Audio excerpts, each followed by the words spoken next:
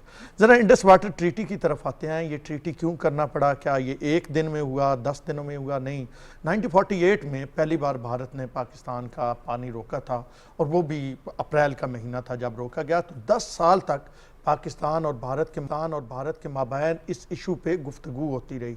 इसमें इंटरनेशनल जो माहिरीन थे वो भी बैठे और 10 साल तक गुफ्तगू के बाद फिर 1960 में जाके इस पे सिग्नेचर होते हैं। इसके बेसिकली तौर पे 12 आर्टिकल हैं और आर्टिकल 3, 8, 9 और 12 ये बहुत इंपॉर्टेंट आर्टिकल हैं। खास करके 8 की बात करें तो इसमें इंडस वाटर कमिश्नर का जिक्र है कि कमिश्नर होगा, उसकी क्या किस अंदाज में वो आपस में राब्ते में रहेंगे और क्या क्या इंफॉर्मेशन उस कमिश्नर को देनी है, जिसमें ये मानसून की बारिशें और दीगर ये तमाम मामला है। फिर 9 में आर्टिकल 9 जो है वो ये कहता है कि डिस्प्यूट अगर बनेगा, कोई वायोलेशन होगी तो उसका हल किस अंदाज में करना है। ये ट्रीटी अपने अंदर इतना ये जामे ट्रीटी है, आल दो कि इसके आर्टिकल सिर्फ 12 हैं और पहला तो इंट्रोडक्टरी आर्टिकल है, लेकिन इतना जामे है कि अपने अंदर डिस्प्यूट रेजोल्यूशन की बात करता है। फिर 12 में आके सबसे इंपॉर्टेंट जो बात आखिरी आर्टिकल में होती है वो ये होती है कि ये इसमें आप अमेंड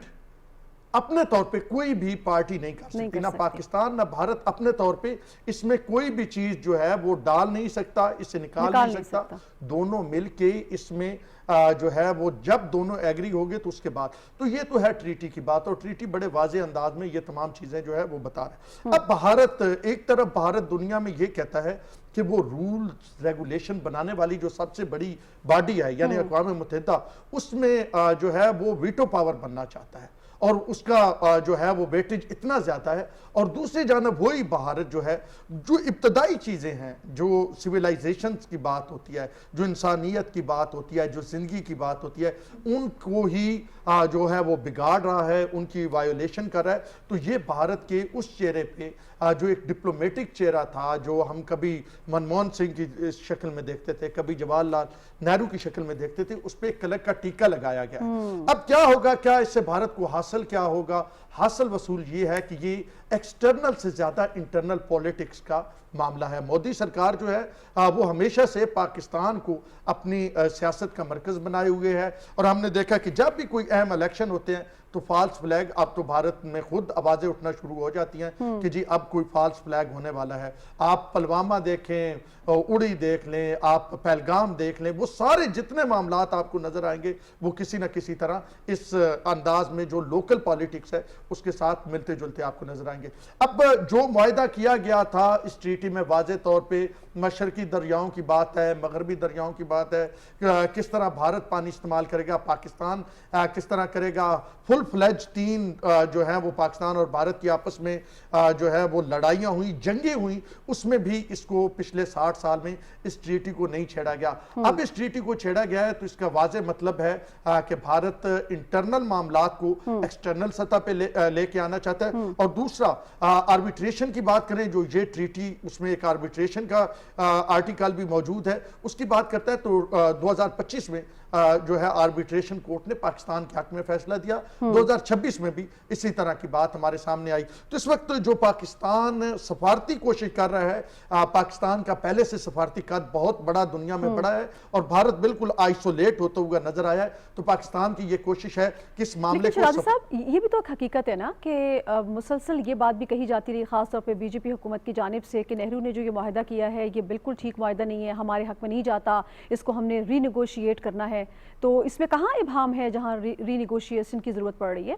अच्छा, इसमें भी इंटरनल पॉलिटिक्स ज्यादा है। ये कांग्रेस को बैशिंग करना और थ्रू आउट अगर आप देख लें नेहरू साहब की आप इनकी तकरीरें आप मोदी साहब की देखें तो हमेशा से सिर्फ इस मामले पे नहीं, वो नेहरू पे बहुत ज्यादा तनकीद करते हैं, फिर वो जो गांधी खानदान है उस पर बहुत ज्यादा तनकीद करते हैं। तो ये इंटरनल पॉलिटिक्स है भारत की, जिसमें आपने देखा कि मुसलसल जो है वो तनकीद की जाती है। लेकिन अगर इस पे दोबारा बातचीत की जानी है तो क्या दोबारा बातचीत की जानी है? पाकिस्तान तो ये कहेगा कि हमें 6 के 6 दरिया चाहिए। पाकिस्तान की फिर ये डिमांड, फिर तो 0 पॉइंट से वो मामला शुरू होगा ना। अब मोदी साहब की उम्र वैसे इतनी ज्यादा हो गई है कि उनकी पार्टी उन्हें आइंदा वजीर आजम भी, क्योंकि वहां पे रिटायरमेंट के एक पार्टी के अंदर सिलसिला है। तो ये 10 साल पहले बात हुई 48 से 58 तक, और अगर 10 साल अब बात होती है तो फिर मोदी साहब तो कहीं नजर नहीं आएंगे। और हमने देखा कि पंजाब में जो कुछ उनकी जमात के साथ हुआ या दीगर जगहों पे जो कुछ उनकी जमात के साथ हो रहा है, तो मेरे ख्याल में ये इंटरनल पॉलिटिक्स थी जिसे एक्सटर्नल रूप दिया गया। बिल्कुल, वैसे भी और राजी साहब, अब भारतीय हुकूमत खुद इसमें जो है इस शिकंजे में खुद फंस चुकी है। मोदी सरकार की जो पोजीशन है वो तो सियासी बिसात में बोने से ज्यादा की नहीं रहेगी, खासतौर पर मार्के हक के बाद। हमारे साहब, हम चीन का मौक़िफ़ भी हमें सेमिनार में नज़र आया। डॉक्टर विक्टर गाओ एक थिंक टैंक है, आप correct me if I am wrong, उन्होंने बड़े मुदल्लल अंदाज में ये बात की और कहा कि पानी रोकना जो है वो जंगी जराइम के ज़ुमरे में आता है। और उन्होंने एक जिक्र भी किया कि भारतीय टीवी चैनल पर वो बैठे हुए थे तो उन्होंने वहाँ पर भी ये बात कही थी कि पानी रोकने की धमकी देना जो है वो इंसानियत के खिलाफ एक जुर्म है और इस मामले को बैनुल अक़वामी कानून के तनाजुर में देखा जाना चाहिए और कोई मामला है तो उसी हवाले से बैठकर इसको हल करने की ज़रूरत है। कैसे देखते हैं इस मौक़िफ़ को चीन के जो सामने आया है?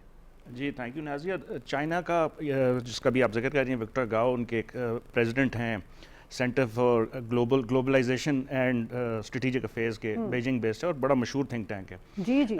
उनका तो इस सेमिनार में उन्होंने 2-3 बड़ी अहम बातें की। एक तो ये है कि ये जिस तरह अभी शाहिद साहब कह रहे थे, ये कोई पॉलिटिकल कंसेशन नहीं है जो भारत ने पाकिस्तान को दी गई है, ये इंटरनेशनली लीडिंग बाइंडिंग इंस्ट्रूमेंट है इंटरनेशनल लॉ का, 10 साल का जिसमें जो नेगोशिएशन के बाद ये तय हुआ।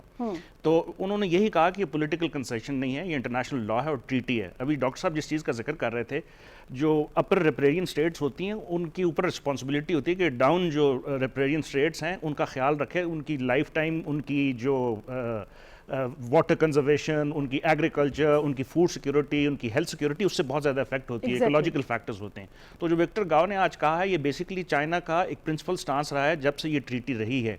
और उसमें भी यही, बाय द वे आज विक्टर गाओ ने एक तीसरी सजेशन भी दी कि इस इंडस वाटर ट्रीटी को ट्राइलैटरल ट्रीटी कर दिया जाए, चाइना, इंडिया और पाकिस्तान कर दिया जाए, क्योंकि तमाम जो वाटर्स पाकिस्तान में आ रहे हैं वो तिब्बत से आते हैं और फिर वो पाकिस्तान में जो है इंडस का वो हिस्सा बन जाते हैं। तो ये भी एक बड़ी अच्छी सजेशन थी और पाकिस्तान हमेशा ओपन रहा है कि मामलात को इंटरनेशनलाइज या इंटरनेशनल लीगल लॉ के थ्रू हल करे।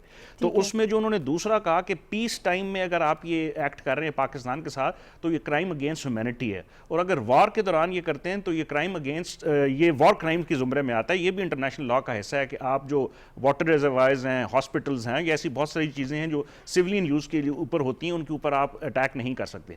तो ये जो आज उन्होंने 2-3 पॉइंट कहे हैं, और बल्कि उन्होंने कन्फ्यूशियस का एक बड़ा मशहूर जुमला भी कहा है कि आप do not do on to others what you do not want others undone to you, कि आप अपने ऊपर ऐसी चीजें ना करें जो आप नहीं चाहते कि दूसरा आपके साथ करे। तो अगर चाइना यही चीज, बाय द वे चाइना की इनके साथ 2 MOUs हैं जो कि दोनों एक्सपायर हो चुके हैं। एक 2020 में एक्सपायर हुआ है जो सुतलज के ऊपर है, और जो ब्रह्मपुत्र और जमुना के ऊपर है ये 2025 में एक्सपायर होता है। उसके बावजूद चाइना जो है डाउनस्ट्रीम जो है डाटा शेयर करता है, इंफॉर्मेशन दे रहा है, और अभी तक वो MOUs हैं उनको रिन्यू नहीं किया गया।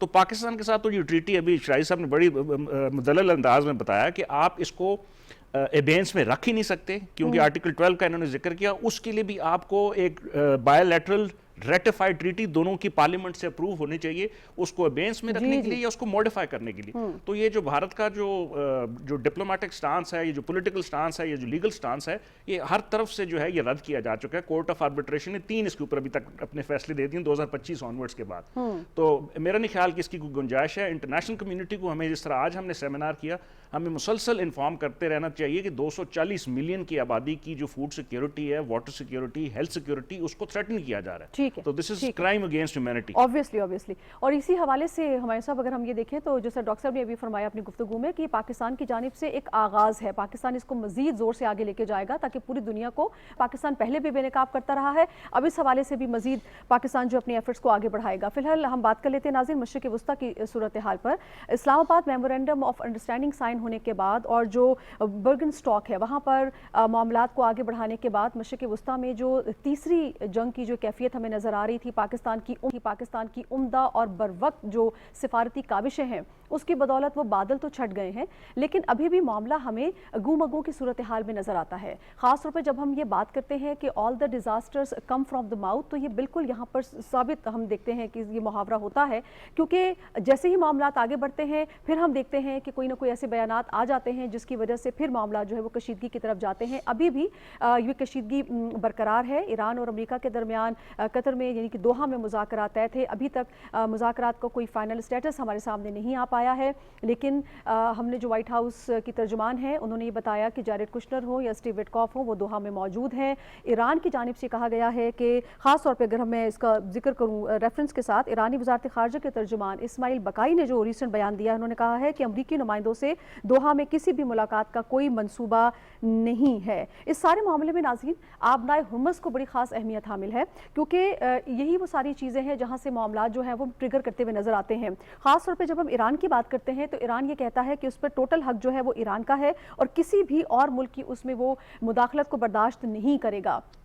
यही वजह है कि हम देखते हैं कि फिर अमेरिकी सदर डोनाल्ड ट्रंप का कोई बयान सामने आता है और फिर हालात जो है वो दोबारा उस तरफ जाते हुए हमें नजर आते हैं। बहरहाल अच्छी बात यह है कि मुज़ाकरात चाहे किसी भी सिचुएशन में हो आगे बढ़ रहे हैं और जो आगे जाने का वो जो रास्ता है वो किसी तरह से रुका नहीं है। यही वो काविश थी जो पाकिस्तान चाहता था और यही वो डगर है जिस पर दोनों मुल्क जो है वो चल पड़े हैं। ठीक है, मामला थोड़े मुश्किल हैं, लेकिन उम्मीद यही की जाती है कि जो 60 दिन का पीरियड है ये भी बखैर आफियत गुजरे और कोई हमें सही फॉर्म जो है वो MOU की हतमी माहिदे की सूरत में नजर आए। दूसरी जानिब हम अगर आपको आगाह करें तो चीन के नायब सदर होंग जिंग से सऊदी अरब के वज़ीर ख़ारजा शहजादा फैसल बिन फरहान आल सऊद ने बीजिंग में मुलाकात की है और जो मामलात हैं ग्लोबली और ख़ास तौर पर जो खित्ते की सूरत हाल है उस पर भी तबादला ख्याल हुआ है। इस पर भी बात करते हैं। डॉक्टर साहब, मशरिक़ी वस्ता की सूरत हाल जो है अभी तक हतमी तौर पर यकीनी तय तो नहीं है, गो के एक बहुत बड़ा ख़तरा तसादुम का वो तो रुक गया है, लेकिन अब आप मामलात को आप कैसे आगे बढ़ता देख रहे हैं? दोहा की मुज़ाकरात की अभी कोई स्टेटस फाइनल नहीं आया। बुनियादी बात वही है जो आपने कह दी कि जंग रुक गई है और आगे बात समझ में नहीं आ रही। तो यही सूरत हाल है और इसी सूरत हाल में वो जैसे कहते हैं ना घुट घुट के जीना या कदम कदम चल के आगे बढ़ना, इसी तरह से ये मामला आगे बढ़ेगा। इसका मतलब ये नहीं है, ये जो मेमोरेंडम ऑफ अंडरस्टैंडिंग हुआ है इस्लामाबाद पीस जो भी डॉक्यूमेंट है, ये जो हुआ है ये जंग रोकने का एक अंडरस्टैंडिंग थी और जिसकी बहुत सारी तफसीलात हैं जी, ये 60 दिन में होगा, उसमें ये डिस्कस होगा, वो सब हुआ है, लेकिन इख्तिलाफ ख़त्म होने का डॉक्यूमेंट ये नहीं है। इख्तिलाफात बरकरार हैं और इख्तिलाफात पहाड़ों जैसे हैं, वो छोटे नहीं हैं। लिहाजा ये सफ़र इसी तरह से बदमज़गी के साथ आगे बढ़ेगा। कभी आप देखेंगे कि ट्रंप साहब अब वो कोई ना कोई ऐसी बात कह देंगे जिससे सारा अमन प्रोसेस ख़तरे में पड़ता हुआ दिखाई देगा। कभी आपको ईरान की तरफ से रिएक्शन या यूँ कह लीजिए कि उस पर एक प्रोटेस्ट की सूरत हाल नज़र आएगी और ईरान, जैसे अभी इस्माइल बकाई साहब ने कहा कि वहाँ ज़रूर बैठे हुए हैं लोग, लेकिन हमारा तो कोई प्लान नहीं है। लेकिन ईरानी ज़राए की तरफ से एक ऐसी भी खबर है कि अच्छा ये बात जो वो कह रहे हैं वो तो नहीं, लेकिन ये बात डिस्कस हो सकती है वहाँ जाके, इस तरह की कुछ डिटेल्स भी हैं।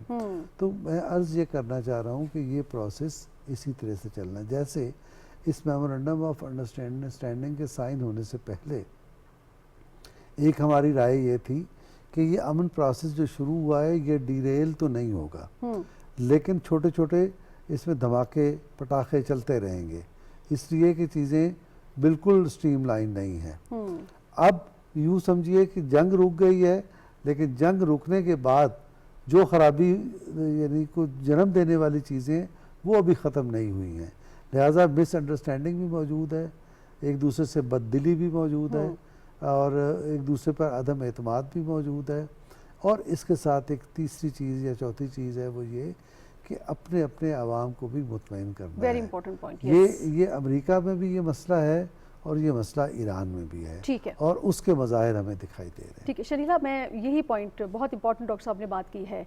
हमें ऐसा लग रहा है कि मुज़ाकरात हो रहे हैं, लेकिन चूंकि एक हार्ड स्टांस दोनों ममालिक ने लिया हुआ है, अपनी इंटरनल ऑडियंस को भी सेटिस्फाई करना है, उनके जज्बात को भी साथ लेकर चलना है, उनके सेंटिमेंट्स को भी समझना है और विन विन सिचुएशन को भी बरकरार रखना है।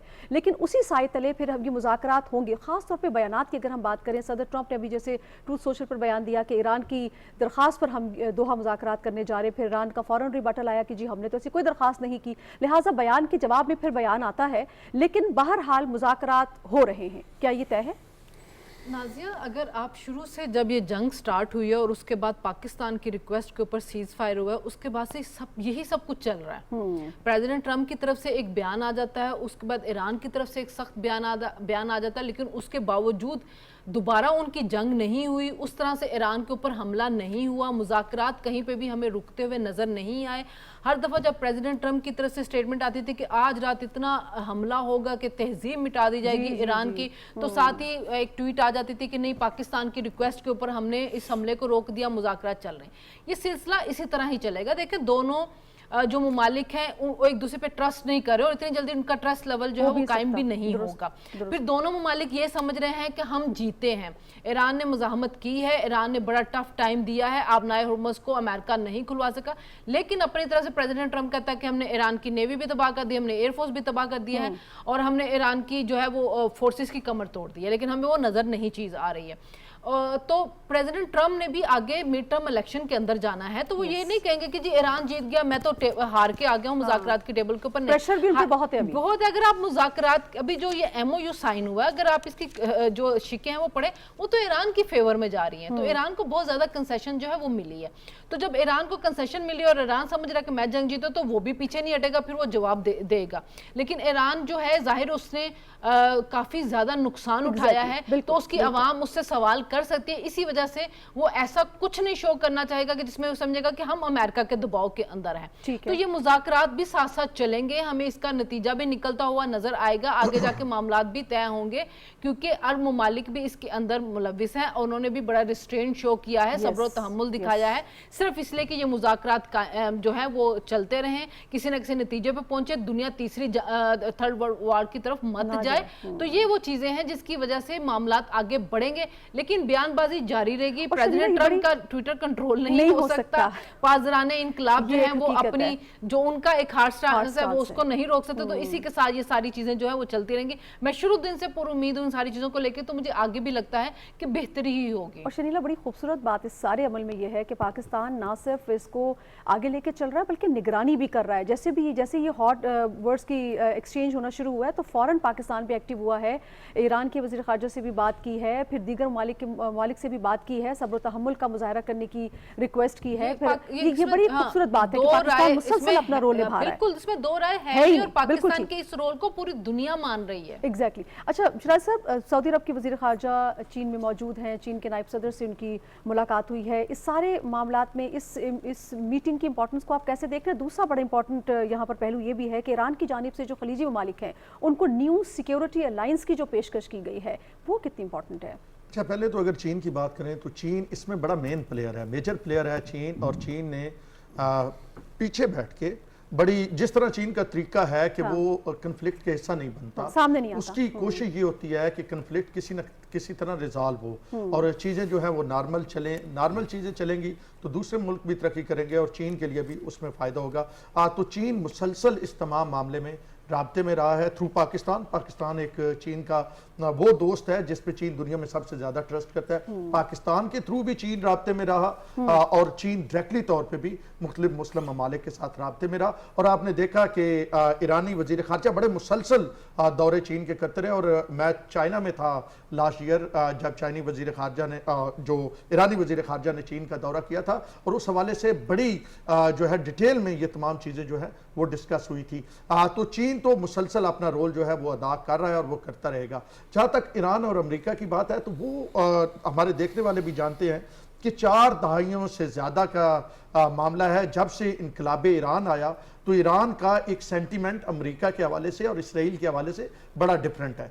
तो 4 दहाइयों से ज़्यादा अरसे से एक सेंटीमेंट है, एक मामला चल रहे हैं। इसी अंदाज में एक सेंटीमेंट इसराइल और जो है यूएस का है, तो वो फिर दिनों में या हफ्तों में हल होता हुआ नजर नहीं आता। ये भी एक बहुत बड़ा ब्रेक थ्रू पाकिस्तान ने किया कि जिस अंदाज में ये ममालिक ऑल आउट जंग में चले गए थे, पाकिस्तान ने उसमें किरदार अदा करके एक सीज फायर करवाया और उसके बाद जंग बंदी करवाई। अब उस जंग बंदी के बाद जो मामलात आगे बढ़ रहे हैं, यकीनी तौर पे जितने बड़े आपस में इख्तलाफात हैं उनको हल होते हुए भी वक्त लगेगा। और फिर अगेन वही जो डोमेस्टिक पॉलिटिक्स है वो भी और डोमेस्टिक ऑडियंस है उसको भी मुतमिन रखना, उसको भी साथ लेके चलना। और फिर एक वसी तर, अगर आप देखें ना, यूएस को ये महसूस हो कि दुनिया को ये लगे कि ये तो सुपर पावर थी और सुपर पावर है और ये ईरान के सामने घुटने टेक गई, तो फिर क्या मामला होगा। और अगर ईरान को यह महसूस हो कि खलीजी ममालिक और दीगर जो ममालिक है उनके सामने, हम अमेरिका के सामने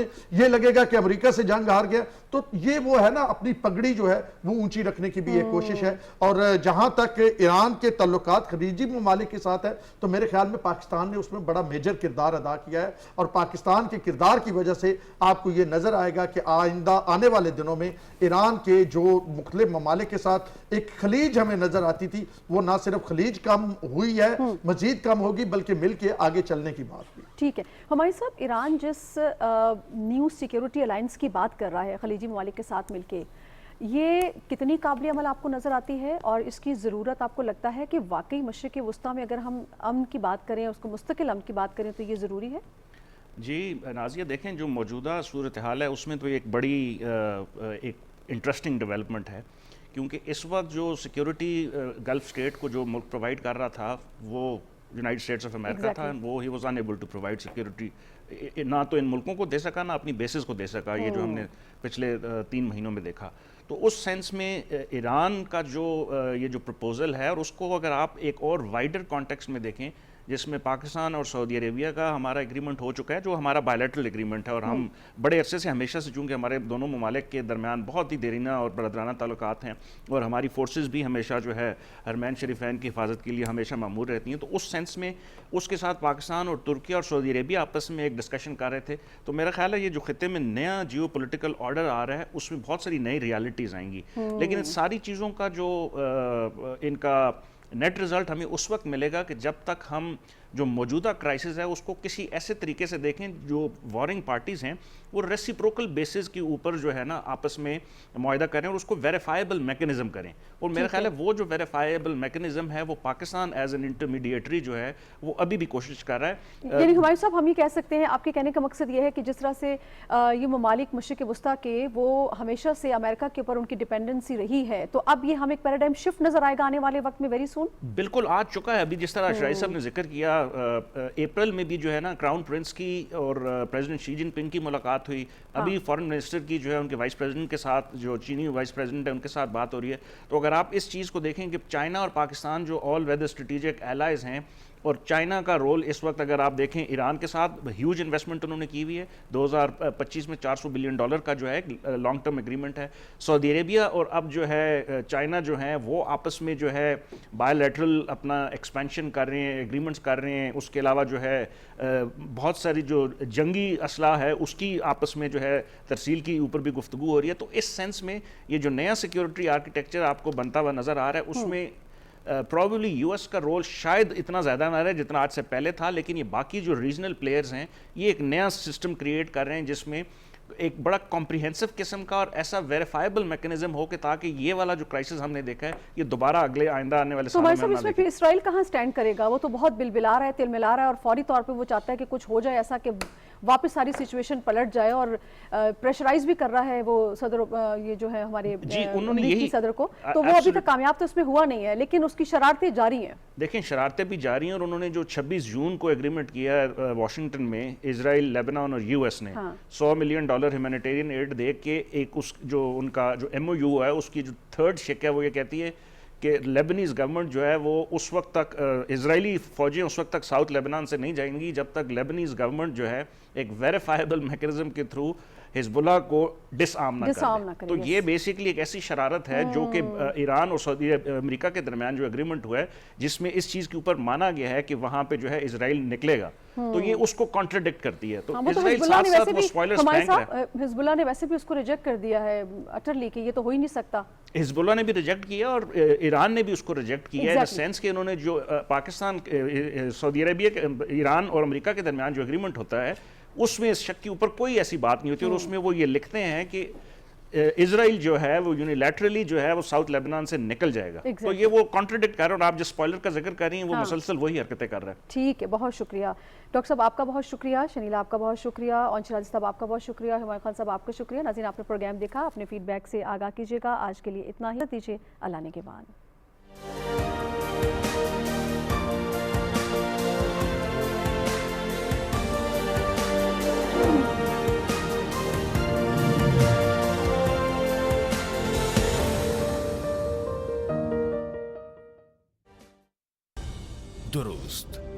हर वक्त बर वक्त